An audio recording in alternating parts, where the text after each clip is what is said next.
I'm Ben Myers with Ask4TR, located at www.ask4tr.com. Joining us today is attorney Stephen Baker, who is a former state prosecutor in Minnesota, as well as a former attorney general out of Florida. Thanks for having me, Ben. It's very nice to see you. Thank you for coming on short notice. Now, Mr. Baker, you're an attorney that defends out of Minnesota, correct? Right.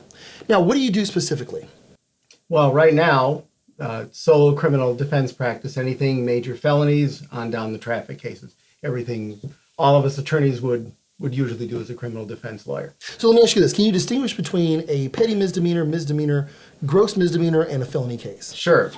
Most people that come to court usually face misdemeanors. Okay. That's most of the people. And it's like a domestic assault, fourth degree DWI.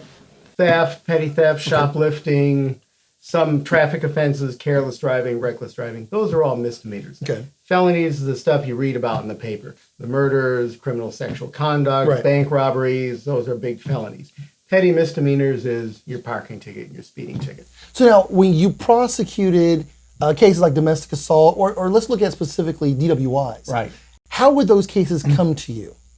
Well, some people say they just come in the mail. Okay. And they often do from the police departments. They come to me for charging, Okay. to make up a big formal complaint that people get in the mail, and it's, of course, bad news and a summons on there, and you have to come to court.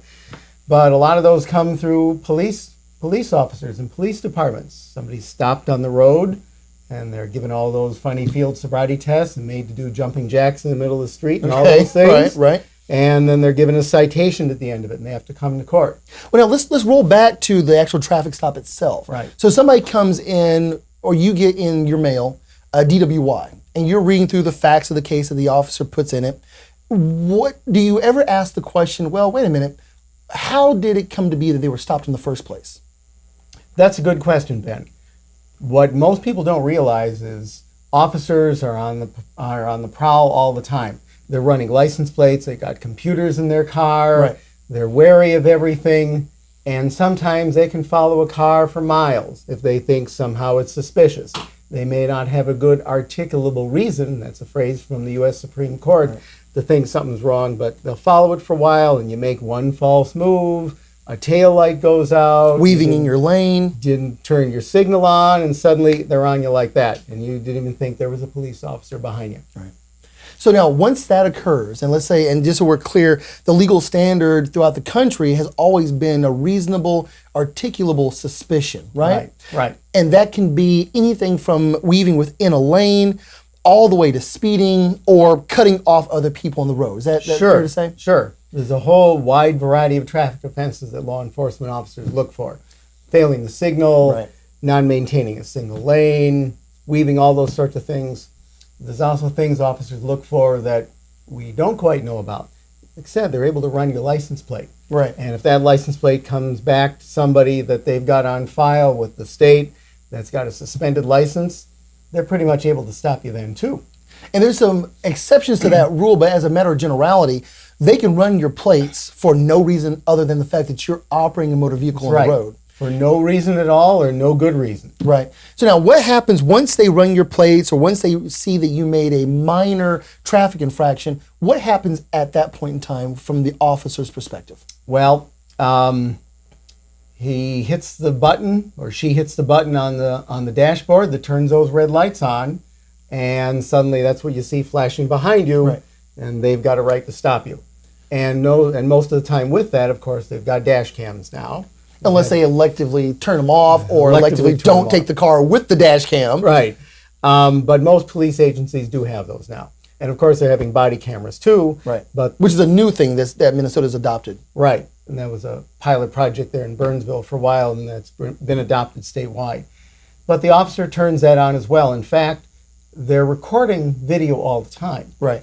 But when they do press that button, it actually starts 30 seconds. The video that you see ultimately starts 30 seconds beforehand. They can press that button in advance and get video of somebody weaving down the road, Right. not signaling, cutting somebody off, going through a red light. They can do those things manually. But once they turn on the lights, it starts recording 30 seconds ahead of time, hopefully to catch what the officer thought was a violation. And when you say 30 seconds ahead of time, you mean the camera itself rolls back 30 seconds. Right. So that when they turn their lights on, it secures in their server in their car 30 seconds prior to the activation of their cameras. That's right. And so at that point in time, I guess, let me roll forward a little bit in the process. That's extremely important because when they roll those cameras, that 30-second lapse is what you as a defense attorney would get when you ask for discovery. Right. And that discovery process is basically, I need to know any and everything that occurred related to this report, incident. squad video, audio from any witnesses that are interviewed, audio at the police department, any video. A lot of these squad rooms got video too. So then let's go back to the actual traffic stop. So the officer activates his lights, initiates a traffic stop. What happens from that point on? Well, for example, if it's a DWI, the officer first going to run the plate to make sure that there's no wants or warrants on that individual. They got a warrant out for murder, something like that. Right. They have to call backup for so that they're going to be safe. And they find out the individual's got a valid license. All right, they're going to approach the car. Sometimes the officers go to the passenger side. Most of the time they go to the driver's side cautiously. Sometimes you see them in the video. They got their hand on a taser. They got their hand on a weapon of some sort. They approach. Can I see your license and registration, ma'am? And then, of course, they're sniffing for alcohol, sniffing for the odor of marijuana, taking a look in the motor vehicle to see if there's any illegal drugs or contraband or firearms. Anything in plain sight within the vehicle, the officer's looking for. They're trying to find something to not only justify the stop, but something that may further exacerbate their search or further give them the cause to arrest you. Is that Cause fair? to arrest you, and especially escalate it up if they see illegal drugs, Right. methamphetamine, cocaine, package like that. Suddenly we're getting a traffic stop for just a broken taillight into a felony drug stop. Right. So now what happens once the officer approaches the vehicle? Let's say a run-of-the-mill, first-time DWI, the driver rolls down the window, gets a whiff of what I'm sure the occupant doesn't realize they're smelling, but gets a whiff of that gin or gets a whiff of that scotch they've been sipping on. What happens at that point in time from the officer's perspective? Officer's perspective, he's formulating in his or her mind reasons to get that person out of the car and put him through these field sobriety tests. So from the moment they're seeing bad driving conduct or what they consider to be bad driving conduct at 2 a.m., which is shortly after bar closing, it's reinforced by the odor of alcohol. So this officer is building a case all the way from the moment he first stopped the motor vehicle.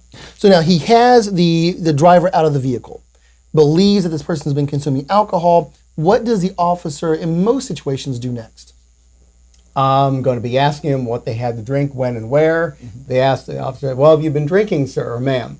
And most people usually say no to begin with because they don't quite realize what's happening. Right. And the officer says, well, I do smell alcohol on you, ma'am. Once you get your driver's license out and your proof of insurance, people are nervous at that point. Absolutely. And they're going to be fumbling for it and flipping through the wallet. An officer is going to reasonably take all of that fumbling and trying to find a license and trying to find insurance as evidence of impairment, because we're all supposed to have our licenses on us right at that moment. And be calm, cool, and collected during the entire process. At 2 o'clock in the morning with squad lights on behind you.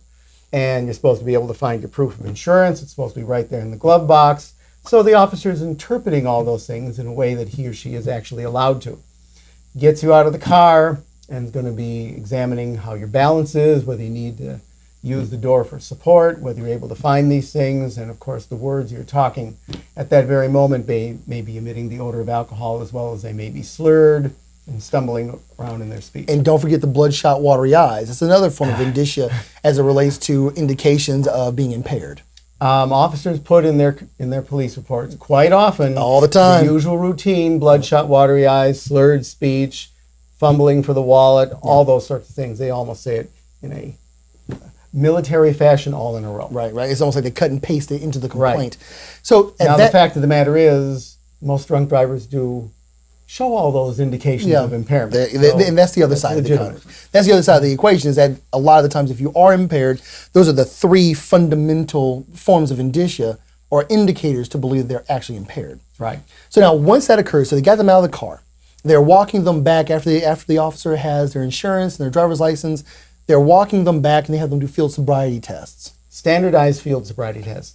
all the officers that do DWI enforcement all go to National Highway and Traffic Safety Administration training. They're all given the same standardized field sobriety test training, which is uniform across the country. Right. Some departments vary it. They give them an ABC test, counting test, because there may be people that can't walk, that have got some sort of infirmity, so they have to have some other test for them. The old one of throwing a nickel on the ground and having the person try to get it. If they fall over, they get arrested. That's kind of out the window. Right. But they do things in their minds much more scientifically now. Right. So they go through the field sobriety test, but it's my understanding, correct me if I'm wrong, that in and of itself is not completely dispositive that they're impaired, but it lends itself to law enforcement being able to say, you show enough signs of impairment to now, I'm going to give you a PBT and take you down to the police station. That's right. They're building a whole brick wall. Right. And brick by brick here. So eventually they're going to be putting all those bricks together, and it's a whole continuum of facts that they're going to put into a police report, or a prosecutor's going to put into a complaint. So they get them out, they do the field sobriety test, and they're looking for various indications during those tests that somebody is impaired. Right. And they've got a score sheet right in front of them. That's, again, standard around the country. And they're going to check off missed heel to toe, missed this count, funny horizontal gaze nystagmus test where they're taking a pen or their finger and waving in front of people's eyes. People don't understand what an officer is looking for there. They're looking for involuntary jerking back and forth of the eyeballs that's apparently caused by alcohol or drugs, causing your eye not to smoothly track, and then challenging the muscles of your eyes out to that distance. And if they see the bounce in the eyeballs that you can't control, more and more pronounced, the theory is the more somebody is impaired. And that's the nystagmus issue. But I tell you what, this is intriguing to me. We have to take a quick break. We're here with Stephen Baker, attorney extraordinaire, and we'll be right back with Ask for TR. For the record, proof to show the truth.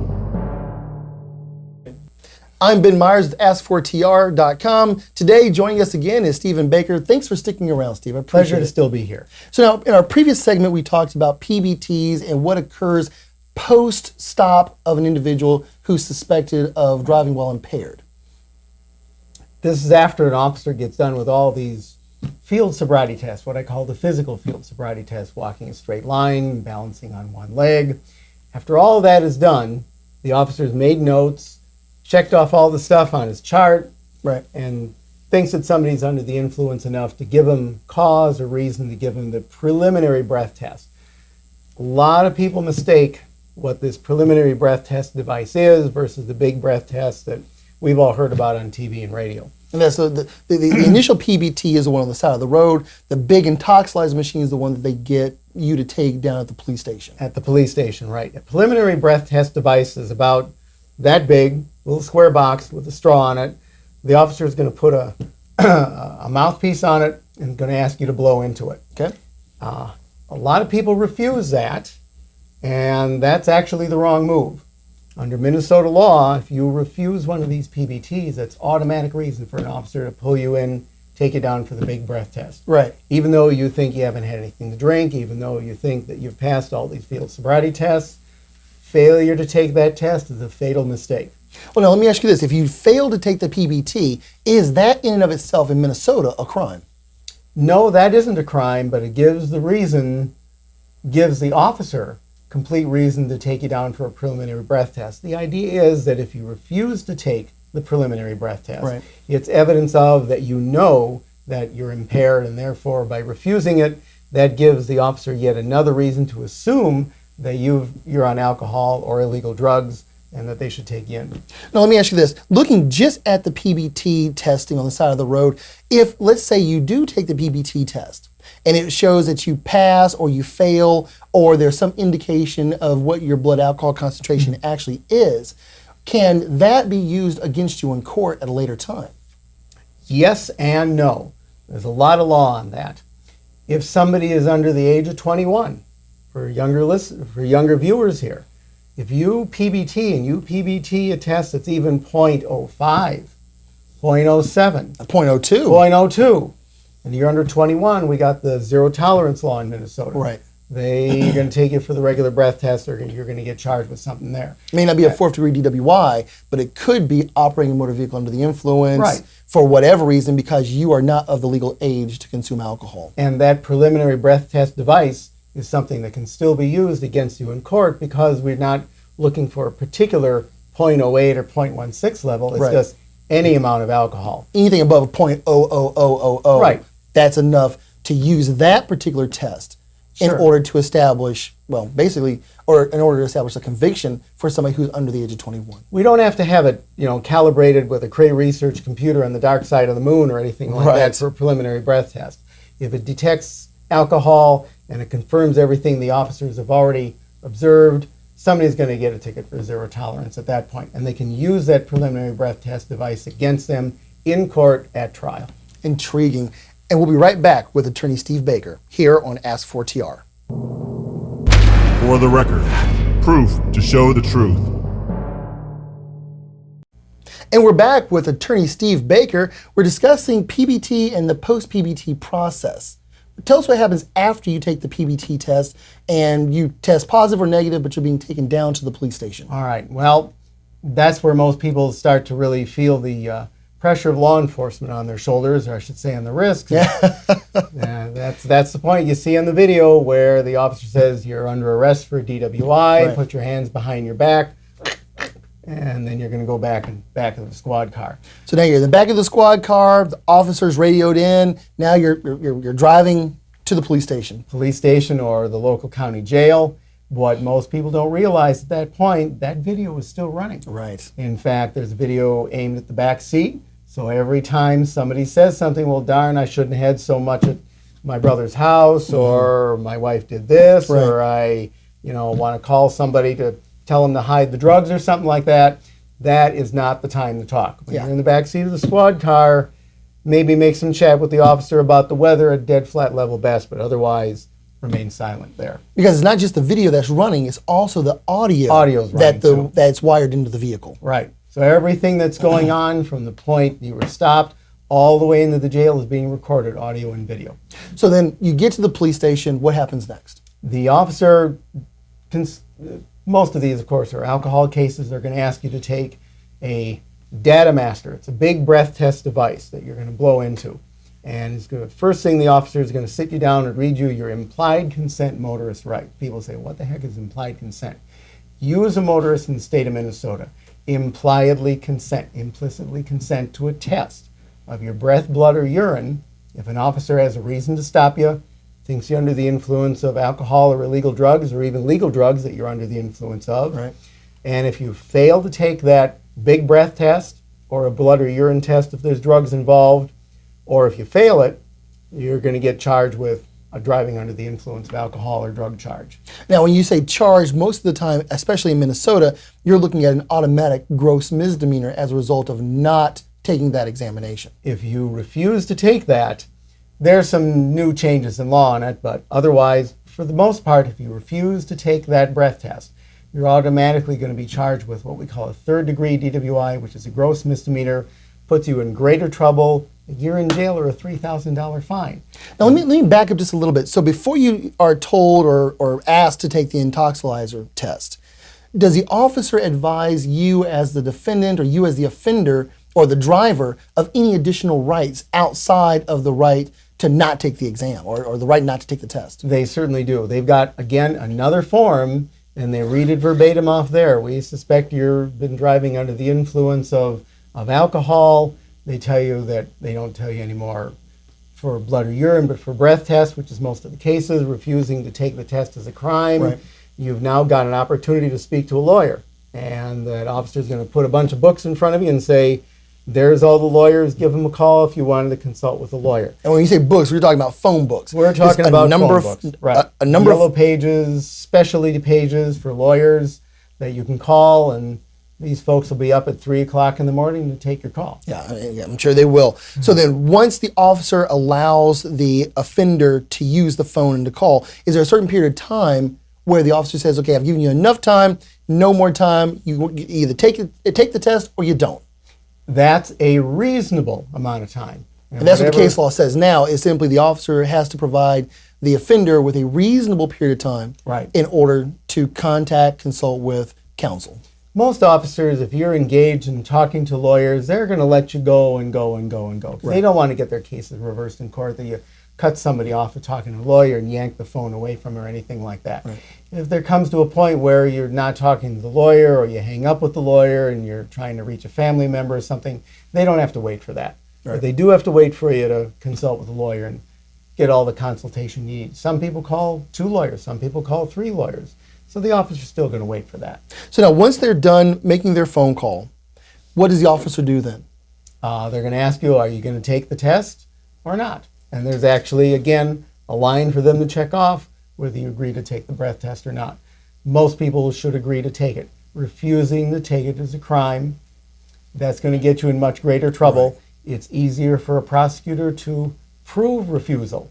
If somebody tests .08 on one of these breath tests, there's a whole lot of things a defense attorney can argue in court for that. You say a breath test, are you talking about the intoxilizer or the PBT? The data master, The they data call master. it a data master Right, now. right. The intoxilizer was used for many years, now replaced by something that was supposed to be better, a data master. That is separate and distinct from the preliminary breath test, which gave an officer a reason to drag you to the police station. Okay. Once at the police station, the big data master test, that's the one they use in court against you. So now, when an offender takes that test, what is the officer looking for during that process? During the process, he's looking at a readout that's coming on the data master, but he's also looking at how somebody's blowing into it. If they're sucking back, if they're coughing into it, if they're burping into it, if they throw up, some gross thing like that. The officer's looking for that because that's going to invalidate a test and they have to start over. So now, let me ask you this. So if somebody burps during this process, Right. does that invalidate the test? It actually does. That machine's going to detect a sudden overload of alcohol, and it's designed with all the computer circuitry in there to detect that, and it's going to abort the test and make the officer start all over again for you. Now, if that were to happen, can that be considered a refusal to take the test? You know, I've never seen that. If somebody wanted to deliberately keep on burping into it, I suppose you could do that, but most people don't Right. do that. If they've called an attorney, the attorney is by and large going to tell them cooperate with the officer, because if you don't cooperate, the non-cooperation, being argumentative and trying to be Right, obstructionist, right. is going to be in the police report, and things are going to go a lot harsher for you. So you're done taking the you're done taking the intoxilizer test. You provide a sample. That sample is sufficient. What is the officer then looking for? He's going to look whether it's .08. If it's .08 or more, he's going to charge you with some degree of DWI, depending if you've got prior offenses. Now we've got a new law that's been in effect for about, well over a year, that if you test .16 Yeah. or more, and it's even the first time DWI, It's now a gross that's a misdemeanor. gross misdemeanor. Right. And they're going to take you largely to the jail and keep you there and make you post bail to get out, or wait for court in the morning or several mornings before you're actually able to see a judge. Let me ask you this. What if that data master pumps out a number of, say, .06? Can law enforcement still charge you, or can law enforcement recommend prosecution for DWI? That's kind of a sticky point. Many prosecutors will actually do that. If you're at .07, particularly if you have prior offenses, Right. or if there's been an accident, if somebody's injured, or God forbid somebody killed, if you come in at .07, Minnesota law allows a prosecutor to use that as evidence of impairment from .05 up to .079 in court to prove that you're actually under the influence of the alcohol. You don't have to be a certain number to get charged and convicted of driving while under the influence of alcohol. Those are actually 2 separate charges. Well, they're 2 separate statutes, because there's one statute that says if you're operating a motor vehicle while under the influence, that's one potential charge. Right. And then you have the second one, which is an actual quantitative analysis, which is, did you have a blood alcohol concentration of .08 or higher? Right, those are 2 separate and distinct charges, 2 separate and distinct statutes. So if a prosecutor is going to take you to trial, or your defense attorney recommends you go to trial, you've actually got 2 hurdles to overcome there. That's very, very difficult. Minnesota law makes it pretty strict for DWIs like that. And in fact, in most cases, especially as a former prosecutor, I think what you guys normally would do is charge both under the statute. So if somebody is .08, you charge them for that, the quantitative violation, as well as operating a motor vehicle while under the influence. That's right. I, as a prosecutor, have tried cases where the jury acquitted them of the alcohol concentration charge, the quantitative amount, but said, oh, he was really drunk, so we convict him of DWI. Right. The defendant didn't win anything there. They got convicted as charged. Yeah, and ultimately, something like that, whether it's a misdemeanor or a gross, you're looking at potential jail time because, again, these are all crimes. We're not talking about a DWI is not a parking ticket or something that you can skate by with just paying a fine. They're regular crimes. In fact, there's minimum mandatory jail sentences, especially if you've got repeat offenses, 30 days, 90 days. There's counties in Minnesota, Pine, Isanti, Kanabec County, where if you come in at .16 for your first DWI, the judges impose, for example, 10 days minimum mandatory, even though it's your first offense. Right, right. So once that all happens, once the person actually is goes through the data master, gets a quantitative analysis of .08 up to .16, what happens to them once they've been told, hey, you're going to be here for a few minutes, get comfortable? What happens to them next in the process just to make it to court? Well, if they're at the .08 level, under .16, and it's a first-time offense, the officer is going to give them a citation. And let them go. And let them go home. They have to collect their car from the impound lot, have to deal with license revocation issues, all kinds of stuff kicks in at that point. But they're going to be given a citation. They're probably going to have to call for a court date. Not many agencies are going to give you a court date right off the bat. So you have to call the court for a court date. If it's a gross misdemeanor level, they'll be, by and large, kept in custody unless you can get an attorney to get bail set for you and get you out. They're going to be seen in custody. They're going to be given a court date later on, and a judge may make them post bail to get out. It could be pretty expensive. And now when you're dealing with a gross misdemeanor type of case, there's actually in Minnesota a minimum standard bail set in most cases. And what is that? Well, I think you're talking about maximum bail. For your gross misdemeanor DWI charges, usually a judge is going to try to get somebody to be released on intensive supervision, either something around their ankle or they got to breathe into it or respond and go and see a probation officer or a police officer and get tested on a regular basis. So basically some form of monitoring is going to be imposed during the pendency of your case. True. The other option that often is not pressed is asking for maximum bail. Maximum bail for a gross misdemeanor DWI is $12,000. If you can post $12,000 bail through a bail bondsman or your own cash, you can get out of jail, make all your court appearances. You've got no restrictions at all as long as you show up to court. And that's interesting because now my understanding is that the Department of Commerce has imposed on bail bond agents that they must take 10% of the actual amount of bail set, which is the maximum bail. So you're looking at a $12,000 max bail being set.